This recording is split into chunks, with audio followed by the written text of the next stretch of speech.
Good morning students. कैसे हैं आप लोग बच्चों? आज हम श्रीलंका और बेल्जियम में जो भी कॉन्स्टिट्यूशनल अमेंडमेंट्स किए गए थे और उसके वजह से क्या इफ़ेक्ट्स पड़े थे वहाँ की पॉलिटिक्स पे, वहाँ की सोसाइटी पे, उसको हमें स्टडी करना है। दोनों डेमोक्रेटिक कंट्री हैं और दोनों ने कैसे कैसे अपने यहाँ अमेंडमेंट्स किए कॉन्स्टिट्यूशन में, जिसकी वजह से क्या क्या उसके आफ्टर इफ़ेक्ट्स हुए, उसको हमें स्टडी करना है। थोड़ा सा पहले का हम रिवीजन कर लेते हैं।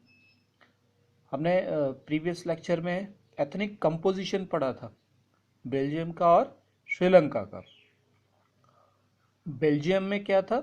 बेल्जियम में डच जो थे वो मेजॉरिटी में थे और फ्रेंच स्पीकिंग कम्युनिटी जो है वो माइनॉरिटी में थी। सिमिलरली श्रीलंका में जो लोग बुद्धिज़्म को मानते थे ज़्यादातर और सिंहाला लैंग्वेज कम्युनिटी जो थी, they were in majority and Tamils were in minority. Now हम आज जो टॉपिक्स पढ़ने वाले हैं, दो टॉपिक्स हैं बेसिकली। देख लेते हैं एक बार, मैं आपको उसको थोड़ा सा मैं समझा देता हूँ या बता देता हूँ। First topic today which we will discuss will be majoritarianism in Sri Lanka, जिसको हम बहुसंख्यकवाद कहते हैं। The next topic will B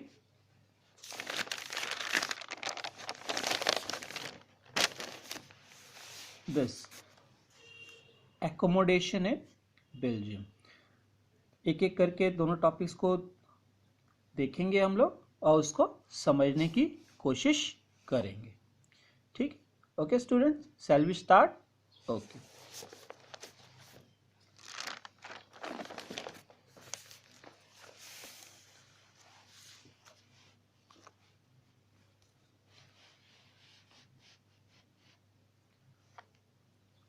ठीक है। First, majoritarianism in Sri Lanka. First, you should know what is the meaning of majoritarianism. In Hindi, it is called बहुसंख्यकवाद। इसकी definition पे पहले जाते हैं, फिर उसको हम डिस्कस करेंगे, समझने की कोशिश करेंगे। A belief that the majority community should be able to rule a country in which every way it wants by disregarding the wishes and needs of the minority। मतलब ऐसा बिलीफ जिसमें कि कंट्री जो है वो मेजॉरिटी कम्युनिटी के wishes के according rule किया जाए। मेजॉरिटी मतलब ऐसी कम्युनिटी जो कि बहुमत में है, जिनकी पॉपुलेशन ज़्यादा है। और मेजॉरिटेरियनिज्म में क्या होता है? जो माइनॉरिटी कम्युनिटी होती है, it means the community which has lesser population, उनके विशेष को डिसरिगार्ड किया जाता है। और ये मेजॉरिटेरियनिज्म की जो पॉलिसी होती है, when governments of different countries adopt the policy of majoritarianism, it results in long lasting conflicts, civil wars. And Sri Lanka is unique example of this majoritarianism. As we have known in previous lecture that Sri Lanka has very diverse population. Okay, there are Sinhalas, there are Tamils, there are Christians, and in Tamils also there were Sri Lankan Tamils, Indian Tamils. Okay, so today we will try to understand what is majoritarianism and how it is dangerous for any democratic country. Okay, so with the story of Sri Lanka we will try to understand what it is. Okay, so students, we will see that Sri Lanka became independent in which year? 1948। Sri Lanka जो है 1948 में आज़ाद हो गया। India कब हुआ था? 1947 में। तो लगभग साथ साथ ये दोनों कंट्रीज आज़ाद हुए हैं। ठीक है। Leaders of Sinhala community dominated the government because of their majority. अब पॉलिटिक्स में क्या था? पॉलिटिकल जो सिस्टम था डेमोक्रेटिक सिस्टम था, लेकिन डेमोक्रेसी में क्या होता है, elections are held and the party who gets more votes is elected to govern. Okay, so in Sri Lanka it was seen that Sinhala community dominated the government because they were in majority, and when they were in majority, what they did, they adopted majoritarian measures.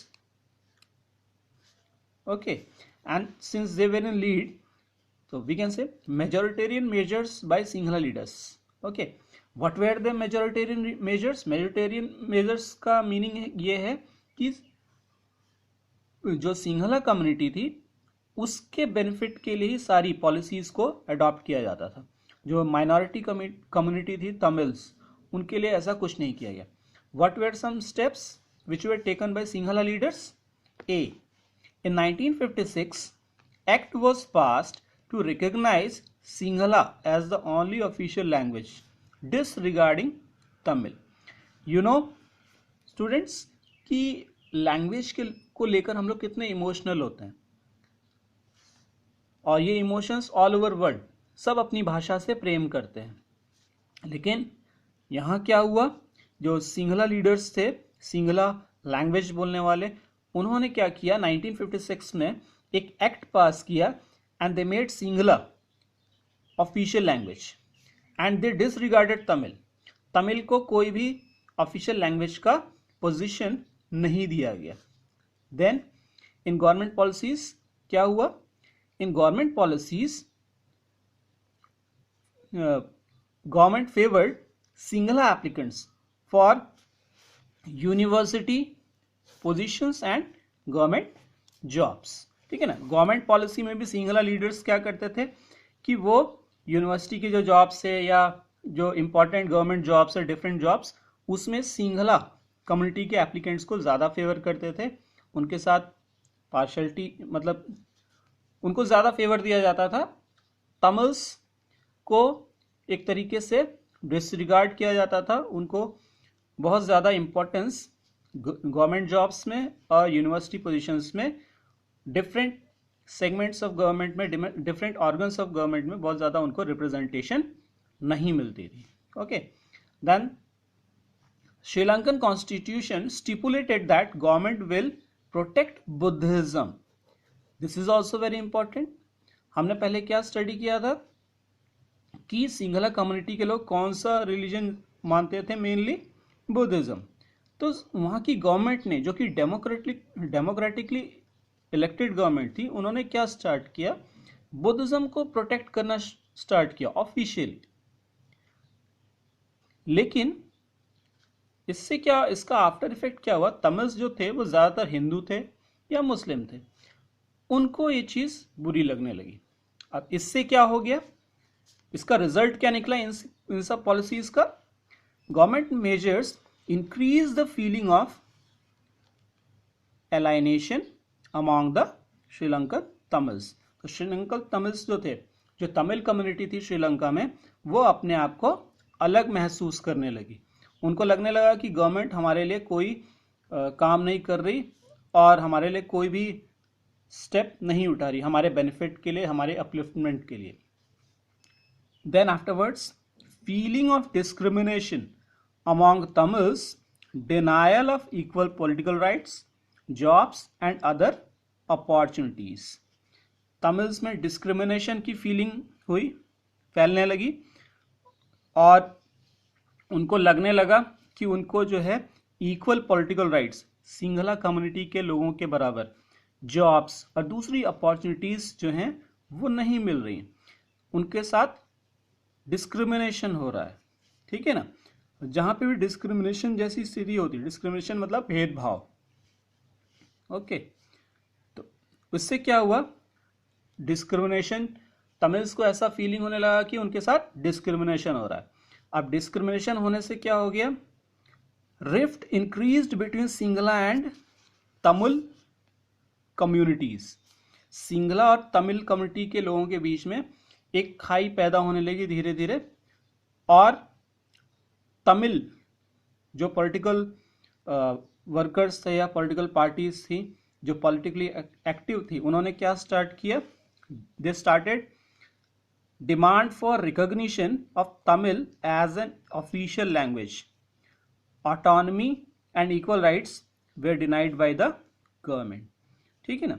तो जो उनका जो agitation था किस लिए था कि वो चाहते थे कि जो श्रीलंकन गवर्नमेंट है वो क्या करे, तमिल को ऑफिशियल लैंग्वेज माने, एक लेवल की ऑटोनॉमी जो है तमिल स्पीकिंग कम्युनिटी को मिले, या तमिल जहाँ पे मेन जो उनके एरियाज हैं जहाँ पे वो रहते हैं वहाँ पे उनको ऑटोनॉमी कुछ मिले, उनको इक्वल राइट्स मिले।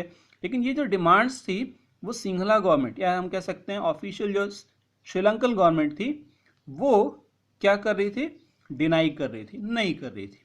ठीक है। अब इससे क्या स्टार्ट हुआ, जो तमिल कम्युनिटी थी उसमें एक डिमांड जो है इमोशनली एस्पायर होने लगी। क्या थी कि उनका एक तमिल ईलम हो। What do mean by Tamil Eelam? Tamil state, meaning of Eelam is state. Okay. और इस डिमांड को गवर्नमेंट जाहिर नेचुरल है कि नहीं मानने वाली थी। तो हुआ क्या, कॉन्फ्लिक्ट शुरू हुआ, किनके बीच में लड़ाई स्टार्ट हुई, किनके बीच में, सिंगला कम्युनिटी और तमिल कम्युनिटी के लोगों के बीच में। और इससे क्या हुआ, धीरे धीरे ये कॉन्फ्लिक्ट जो है किस में बदल गया, civil war. And you should know the meaning of civil war. Okay, what is civil war? A violent conflict between opposing groups within a country that becomes so intense that it appears like a war। ठीक है ना। मतलब ये civil वार दो countries के बीच में नहीं होता है, जो लड़ाई होती है, ये वॉयलेंस जो होती है दो कंट्रीज के बीच में नहीं होती है, एक ही कंट्री में कुछ ग्रुप्स के बीच में, कुछ कम्युनिटीज के बीच में होती है। और ऐसा लगता है वो एरिया पूरा डिस्टर्ब होता है और ऐसा लगता है कि कोई वार चल रहा है, दो देशों के बीच में, दो दुश्मन राष्ट्रों के बीच में एक वार चल रहा है। तो उसको क्या बोलते हैं, उस टर्म को क्या बोलते हैं, उसके लिए क्या टर्मिनोलॉजी यूज होती है, सिविल वार। ठीक है ना। तो आपको क्या ध्यान रखना है, एक ही कंट्री के अंदर जो ग्रुप्स, डिफरेंट ग्रुप्स के बीच में जो कॉन्फ्लिक्ट होता है, वॉयलेंट कॉन्फ्लिक्ट, उसको हम सिविल वार कहते हैं। ठीक है। अब इस सिविल वार की वजह से जो है श्रीलंका में बहुत डिस्टर्बेंस हुआ है, सोशल कल्चरल इकोनॉमिक लाइफ जो है उसको बहुत ज़्यादा सेटबैक हुआ है। ठीक है ना। तमिल ईलम स्टेट के बारे में जब हम लोग पढ़ रहे थे तो उसमें एक टेररिस्ट ऑर्गेनाइजेशन LTTE का शायद आप लोगों ने नाम सुना होगा, liberation tigers of Tamil Eelam, जिसको कुछ वर्षों पहले ही श्रीलंकन गवर्नमेंट ने ख़त्म कर दिया है। इन लोगों ने लगभग 10-15 साल पूरा जो है कॉन्फ्लिक्ट किया श्रीलंकन गवर्नमेंट के साथ। हमारे जो भूतपूर्व प्रधानमंत्री श्री राजीव गांधी थे, उनकी हत्या भी जो है LTTE के सुसाइड बॉम्बर्स ने किया था। ठीक है ना। तो ये समझने के लिए है आप लोग के लिए कि कितना ये कॉन्फ्लिक्ट वॉयलेंट था। ओके, चलिए नेक्स्ट जो टॉपिक है इसका ठीक उल्टा देखिए, accommodation in Belgium.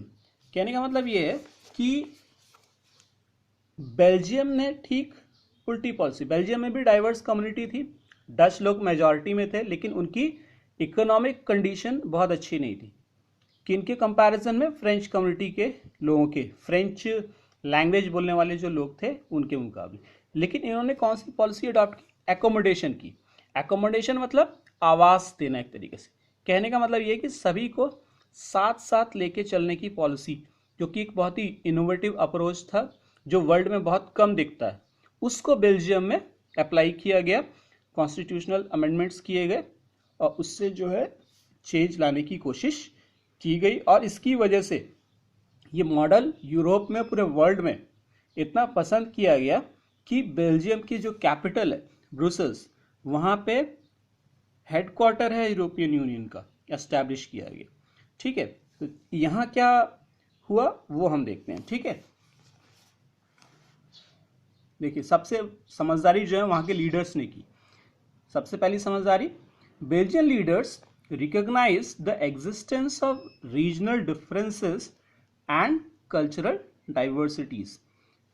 Belgian leaders जो थे वो समझदार थे, उनको मालूम था कि कोई भी कंट्री है वहाँ पे रीजनल डिफरेंसेस तो होंगे ही होंगे, कोई भी कंट्री कुछ ना कुछ तो रीजनल डिफरेंस होगा ही, क्षेत्रीय विभिन्नता तो होगी ही होगी। साथ में कल्चरल डाइवर्सिटी, जो संस्कृति है वो भी विविध होगी, और उन सबको साथ लेके चलना ज़रूरी है। सबकी एस्पायरेशंस को, सबकी फीलिंग्स को सम्मान देते हुए सबको रिप्रेजेंटेशन पॉलिटिकल सिस्टम में, इकोनॉमिक सिस्टम में और हर सिस्टम में यदि दिया जाए तो कंट्री कभी भी डिस्टर्ब नहीं होगा और कंट्री का डेवलपमेंट होता रहेगा। Belgian model is very innovative and they have done mainly 4 amendments in their constitution. What do you mean by amendment? संशोधन। amendment के लिए हिंदी में वर्ड क्या यूज होता है? संशोधन, ठीक है ना। 4 संशोधन यानी कि 4 बदलाव किए गए वहाँ के कॉन्स्टिट्यूशन में, जिसकी वजह से वहाँ पे पीस एस्टैब्लिश हुई और बेल्जियम जो है बहुत अच्छा डेवलप्ड कंट्री माना जाता है उसकी वजह से। अब वो 4 अमेंडमेंट्स को, बहुत ही इंपॉर्टेंट अमेंडमेंट्स हैं, अक्सर एग्जाम में आते हैं ये 4 अमेंडमेंट्स, तो इनको समझना ज़रूरी है आपको। पहला क्या था? A. First I will read, then I will explain. Constitution prescribes that number of Dutch and French speaking ministers shall be equal in the central government. जो केंद्र सरकार होती है वहाँ पे कॉन्स्टिट्यूशन में ये प्रोविज़न किया गया, जो सेंट्रल गवर्नमेंट होती है जो पूरे कंट्री को गवर्न करती है, वहाँ पे डच और फ्रेंच स्पीकिंग मिनिस्टर्स बराबर होंगे, इक्वल होंगे, ठीक है ना। भले डच कम्युनिटी के लोग मेजॉरिटी में हैं, लेकिन फिर भी सेंट्रल गवर्नमेंट में French speaking ministers and Dutch speaking ministers equal होंगे, बराबर होंगे, इक्वल क्वांटिटी में होंगे, ओके, इक्वल पावर्स के साथ। Then state governments of the Dutch and the Wallonia regions are not subordinate to the central government. दूसरे countries में क्या होता है, सेंट्रल गवर्नमेंट के सबऑर्डिनेशन में जो वहाँ के जो रीजनल गवर्नमेंट्स होती हैं, स्टेट गवर्नमेंट्स होती हैं, वो होती है। लेकिन यहाँ पे क्या है, जो डच और वेलोनिया जो रीजन, डच लोग जहाँ रहते हैं, फ्लेमिश रीजन और वेलोनिया रीजन, वो वहाँ की जो गवर्नमेंट थी वो सेंट्रल गवर्नमेंट के सबऑर्डिनेट नहीं थी, बल्कि उनको बल्कि सेंट्रल गवर्नमेंट के बराबर पावर्स मिली हुई थी, ठीक है ना। इसका एक ठीक उल्टा ब्रसल्स क्या है, कहाँ की कैपिटल है? बेल्जियम की। वहाँ पे एक अलग गवर्नमेंट, और वहाँ पे क्या था, वहाँ पर भी डच और जो फ्रेंच स्पीकिंग पॉपुलेशन थी उनके जो मिनिस्टर्स थे उनको जो है इक्वल रिप्रेजेंटेशन दिया गया। लेकिन हमने पहले क्या पढ़ा था कि ब्रसल्स में फ्रेंच स्पीकिंग कम्युनिटी ज़्यादा थी, ठीक है ना, किसके कंपैरिजन में? डच। और ओवरऑल बेल्जियम में डच कम्युनिटी के मेंबर्स ज़्यादा थे फ्रेंच के मुकाबले। तो यहाँ पर डच लोगों ने थोड़ा सा कॉम्प्रोमाइज़ किया और ब्रसल्स में फ्रेंच लोगों ने कॉम्प्रोमाइज़ किया। एक तीसरा, एक बहुत यूनिक एक्सपेरिमेंट किया गया यहाँ पे, कम्युनिटी गवर्नमेंट, सामुदायिक सरकार थर्ड लेवल पे गठित की गई, फॉर्म की गई। और ये होती क्या है? It is elected by people belonging to one language community, Dutch, French and German speaking, no matter where they live. This government has the power regarding cultural, educational and language related issues, ठीक है ना। ये third level की government होती है जो कि एक लैंग्वेज कम्युनिटी, चाहे वो डच हो, चाहे वो फ्रेंच हो या जर्मन स्पीकिंग हो, उनके द्वारा इस्टेब्लिश की जाती है, भले ही उस कम्युनिटी के मेंबर्स उस कंट्री में कहीं भी रह रहे हों, ठीक है ना, उनको उसमें वोटिंग राइट्स होते हैं, ठीक है ना। कहने वाला डच कम्युनिटी के लिए जो सीट्स रिजर्व हैं वहाँ पे डच कम्युनिटी के मेंबर्स ही रहेंगे वोटिंग के लिए और उनको रिप्रेजेंटेशन मिलेगा। सिमिलरली फ्रेंच के लिए अलग और जर्मन स्पीकिंग लोगों के लिए अलग, ताकि जो उनके अपने कल्चरल, एजुकेशनल और लैंग्वेज रिलेटेड इश्यूज हैं उनको ठीक से डील किया जा सके। इस गवर्नमेंट के पास पावर होती है कैसे इश्यूज को डील करने के लिए, they have power to deal the issues like cultural, educational and language. Okay, और इन सब की वजह से यूरोप में जो यूरोपियन यूनियन फॉर्म की गई, उसका जो हेडक्वार्टर है ब्रुसेल्स कहाँ की कैपिटल, बेल्जियम की, ठीक है ना। तो उसको जो है इसका हेडक्वार्टर बनाया गया ब्रुसेल्स को, क्योंकि इस सिस्टम की वजह से, इन अमेंडमेंट्स की वजह से बेल्जियम में आज तक कोई डिस्टर्बेंस नहीं हुई।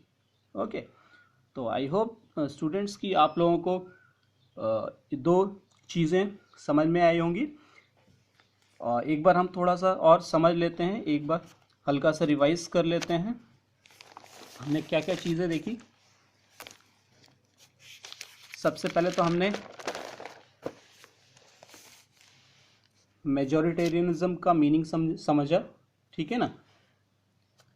बहुसंख्यकवाद, इसकी वजह से श्रीलंका में बहुत ज़्यादा डिस्टर्बेंस हुई, सिविल वार की कंडीशन आ गई, सिविल वार कई वर्षों तक चलता रहा और सिविल वार की वजह से श्रीलंका में बहुत डिस्ट्रक्शन हुआ, ठीक है ना, तमिल और सिंगला कम्युनिटी के बीच में, गवर्नमेंट के बीच में। इसका ठीक उल्टा जो है बेल्जियम में हुआ, ठीक है ना। बेल्जियम ने पीसफुली कॉन्स्टिट्यूशन में अमेंडमेंट करके सबको, जो भी मेन कम्युनिटीज थी, उनको इक्वल राइट्स डिफरेंट लेवल पे दिए गए। 4 अमेंडमेंट्स ज़रूर आप अच्छी तरह से पढ़ लीजिएगा, एग्ज़ाम में अक्सर आता है ये, ठीक है ना। एकोमोडेशन का मतलब क्या है, सभी को साथ लेके चल। एकोमोडेशन का रियल मीनिंग, मतलब एक्चुअल मीनिंग जो हम जनरली यूज़ करते हैं, आवास के लिए करते हैं। आवास मतलब सबको घर देना एक तरीके से। तो बेल्जियम में गवर्नमेंट ने सबको एक तरीके से कहा जाए तो घर दिया, ठीक है ना। और घर यदि मिलता है तो लोग शांति से रहते हैं, ठीक है ना। और बेल्जियम और श्रीलंका में एकदम उल्टा हुआ, वहाँ पे सिंघली लोगों को प्रेफरेंस दिया गया हर जगह, ठीक है ना। सिंघला लैंग्वेज को ऑफिशियल लैंग्वेज बनाया गया, बुद्धिज़्म को ज़्यादा प्रोफेस करने की कोशिश की गई गवर्नमेंट के द्वारा, वो भी ऑफिशियली, मतलब सेक्युलरिज्म की पॉलिसी को नहीं फॉलो किया इन लोगों ने। और इसका रिजल्ट क्या निकला, बहुत कॉन्फ्लिक्ट्स हुए वहाँ पे, और उसका रिजल्ट क्या हुआ, सिविल वार। सिविल वार का मीनिंग हमने समझने की कोशिश की। Students, I hope that you might have understood the concepts of majoritarianism, accommodation, then what is the meaning of civil war, and what wrong was done by Sinhala leaders, and what our country should learn from these events, the events which were held in Sri Lanka, or the constitutional amendments which were done in Belgium by Belgium government. Okay, these notes will be provided in your WhatsApp group or in Google Classroom. Okay, and you have to write it in your copy. Okay, thank you.